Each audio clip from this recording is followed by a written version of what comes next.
Aspetterete formalmente i saldi domani o state già acquistando? No, stiamo assolutamente aspettando i saldi, ormai è un'abitudine di una vita e niente, vediamo cosa si trova. Ha già addocchiato qualcosa comunque? Ancora no, adesso ci penserò.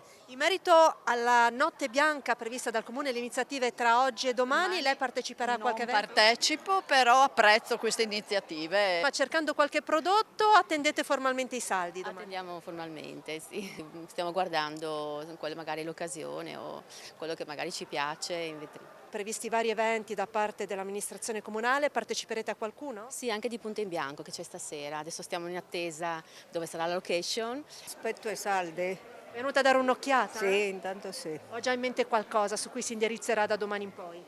Vestiti, scarpe, borse, vediamo quello che si trova. E aspetto i saldi e vediamo che cosa c'è. Ha già qualche prodotto addocchiato?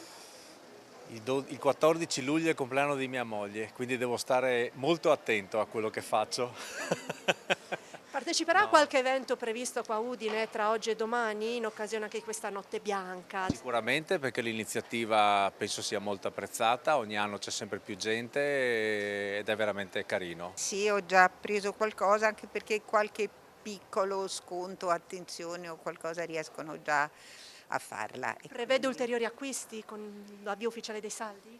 direi di no, ma solo perché adesso non ho necessità, ma comunque sicuramente sono incentivanti. Parteciperà a qualche evento? No, per il caldo, confesso che è proprio difficile.